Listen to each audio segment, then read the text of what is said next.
Everyone, I have what I think is going to be a really fun one today. And so we're going to be talking about amino acid therapy and its uses for your immune, psychiatric, neurological, gut-brain axis related issues. So I did have an old video on amino acid therapy that had been up on my YouTube channel since, I don't know, late 2020, maybe early 2021. It was one of my older videos, and it has some great content in it, but I just felt like I should do an update. As my clinical knowledge has grown, and I've done a lot more research, I have some really juicy tidbits that I'm really excited to give you.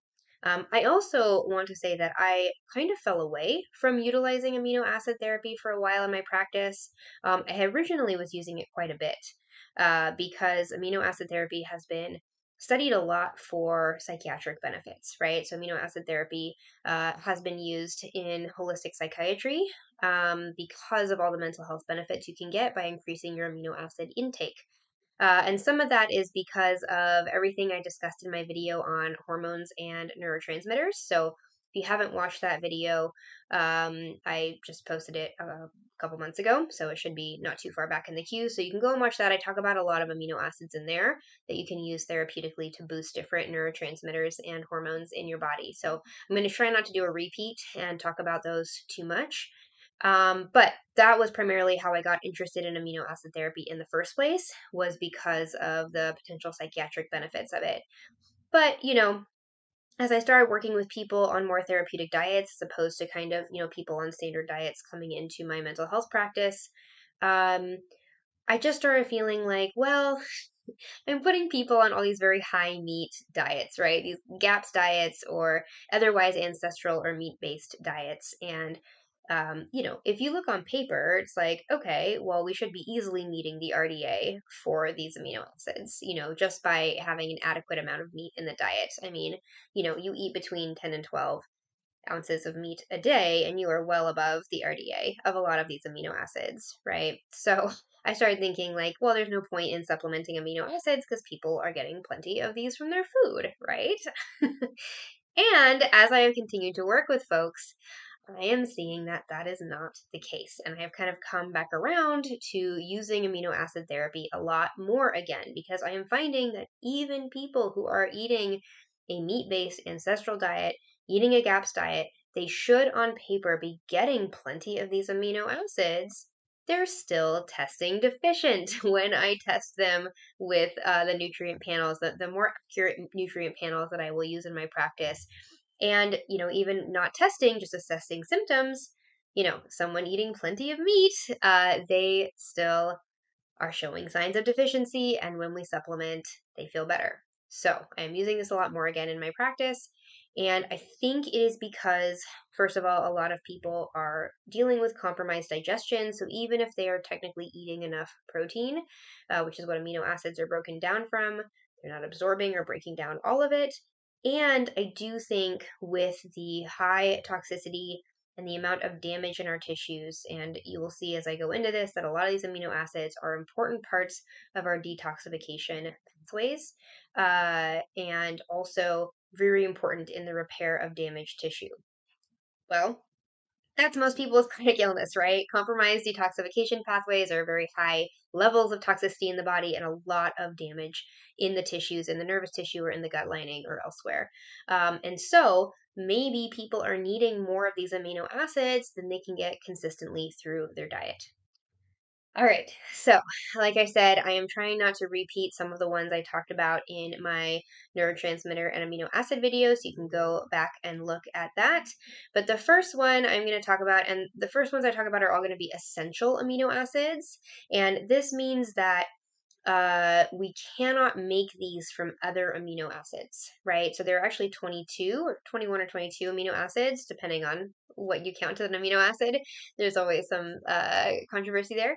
But we have, points, we have a lot of amino acids that our bodies need to function, and some of those can be converted from other amino acids, right? So you get one amino acid from a food, the body can use some of that to make another amino acid, right? So we don't necessarily have to be getting all 22 amino acids in our diet, although I think it's probably a good idea, really, because we don't want to put that extra burden on the body as much as possible. But the first ones I'm going to be talking about are the essential ones, meaning you have to get it from food. You cannot get it by converting it from another amino acid. So the first one is lysine. Now, I think people think of lysine as the thing you take when you get cold sores, right? And in fact, this is an excellent use for lysine. So, lysine is an essential amino acid. It is mostly in, well, actually, let me rephrase this. Lysine has an antagonistic relationship with another amino acid called arginine. And arginine and lysine basically are in a seesaw relationship, right? So, foods that are higher in arginine will make you absorb less lysine, and foods that are higher in lysine will make you absorb less arginine. And so, if we're trying to boost lysine levels, we have to not only look at the total amounts of lysine and arginine in the foods, but we have to look at the ratio, right? And so, when I'm talking about high lysine foods, what I'm really talking about is foods with the biggest disparate relationship, most lysine to arginine. So, dairy is actually the highest lysine food and lowest arginine food. So yogurt, cheese, and milk are excellent. Also, there are some fruit, funny enough, that are very, very high in lysine compared to arginine. So things like beets, mango, apricot, apple, and pear. And then a lot of seafood is very high in lysine compared to arginine.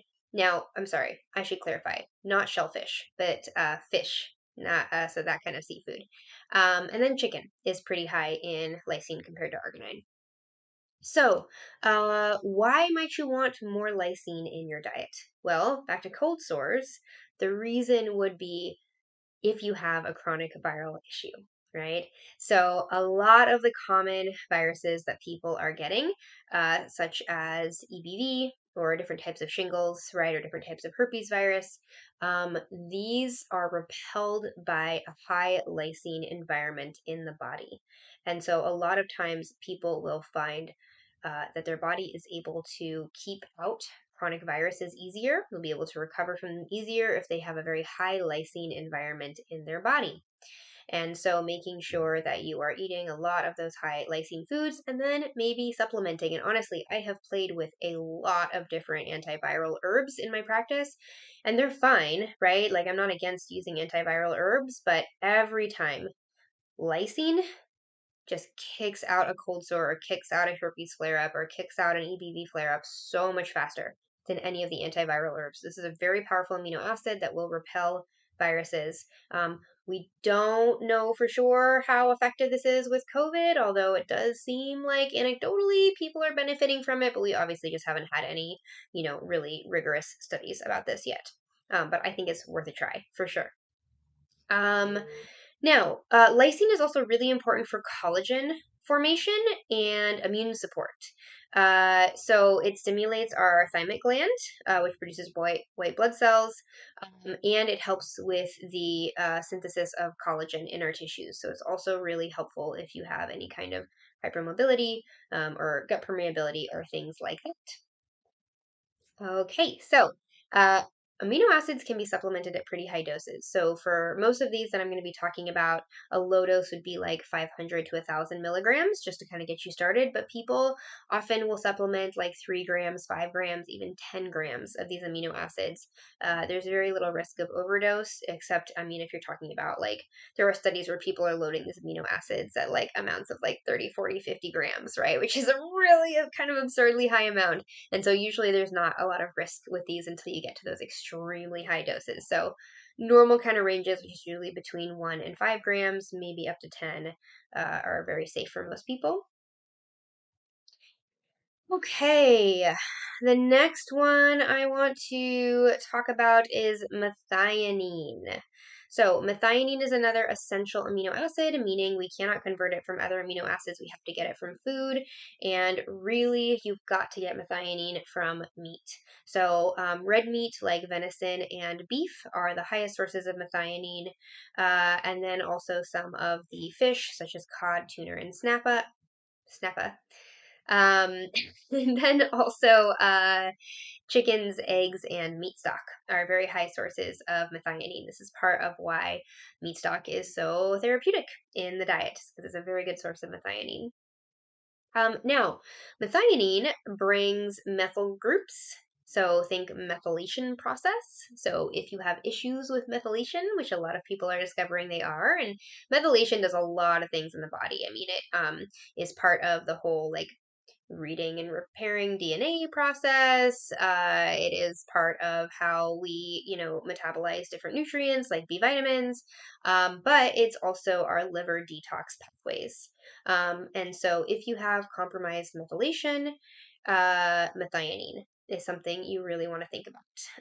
And I mentioned before, methylation also has to do with that DNA translation, right? Um, and it does seem to um, reduce histamine levels in the body because it works so well on those detox pathways that help us process out histamine, as well it is a precursor to a lot of these other really important amino acids that work on our detox pathways. So like glutathione, which is the master antioxidant in the body, methionine is a precursor to. So if you have high homocysteine or some of these active mutations such as MTHFR, COMT, you have slow detoxification issues. You get really hit hard by Herxheimer reactions. You have a really hard time onboarding, new supplements, or you tend to react to things very strongly. You want to look at methionine. So, uh, food is an excellent source of this. Like I said, this is why a lot of people do really well eating a good amount of red meat or chicken or eggs or meat stock. But you can supplement it as SAMe, right? Um, S-adenosylmethionine. I am gonna make sure that I actually said that right. Let's see. Uh, What's the denisylmethionine? I did it! Oh my gosh, you guys. Okay, I got that right. That's a hard word. But yeah, this is so it's sold as SAMe, and it's a popular supplement with a lot of naturopaths. And this is why. It's because it can really jumpstart that methylation pathway. Now, because of that, it can give people anxiety and jitters and worsening symptoms initially, because it's going to really open up those detox pathways in the liver. And so be cautious with supplementation. You might not want to start it right away while you're healing, or you may want to onboard it very slowly. But this is something that I am using more and more for people with compromised detox pathways. Ideally, it should be used with a few other detox supporting amino acids and also B vitamins. So yeah, generally people don't want to just do SAMe by itself. There's kind of a protocol that comes with it, but it is something really good to look into. Now, the next one I'm going to talk about is threonine. So threonine, another essential amino acid, you have to get it from food. It is primarily in some fish like cod, halibut, salmon. It's also in red meat, beef and bison, and venison in high amounts. It is also in eggs and chicken as well. So, primarily meat are going to be the primary sources for this, and I am seeing so many people deficient in this amino acid, and it's the amino acids that it converts into, right? So L-threonine converts into serine and into glycine. And these are our primary down regulating amino acids. These have a very calming effect on the nervous system. They are very important for both our detox pathways and repairing our nervous tissue, having healthy nervous tissue and healthy collagen. So, threonine is actually also very important for our collagen and elastin production. So, connective tissue in our joints, in our gut lining, right? So, again, gut permeability, hypermobility, unhealthy looking skin and hair and nails. It's very important for wound healing and also for any kind of tissue repair. So, a lot of people with neurological issues, autoimmune issues, gut issues, um, you know, anything that indicates some kind of damage in tissue, right?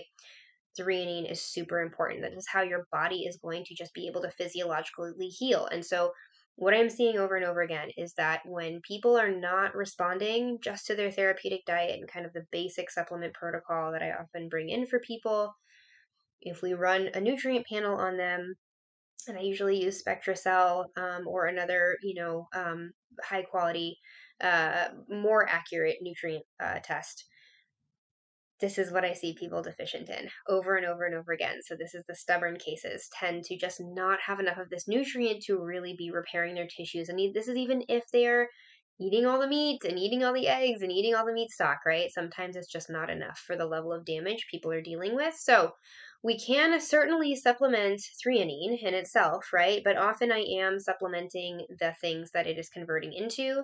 So serine and glycine.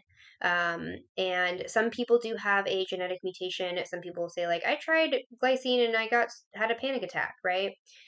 Glycine can sometimes convert into the glutamate pathway, and so once in a while I'll get someone who it makes them more anxious and have more neurological symptoms. So that's just something to be aware of. But serine is very generally well tolerated, and I'm seeing it really be helpful for folks with these stubborn issues. Branched chain amino acids are the BCAAs. So usually when you see like an amino acid supplement for like sports, this is what you're going to be seeing. So it's leucine, isoleucine, and valine.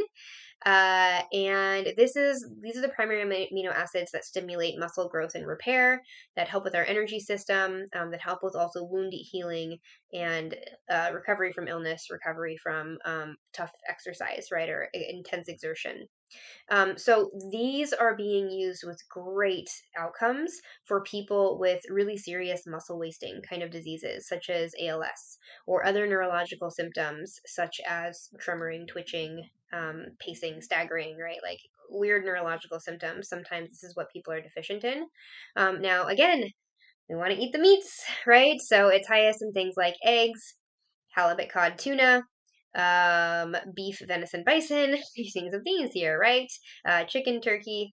And so, ideally, people would be getting enough of these just from a meat-based diet.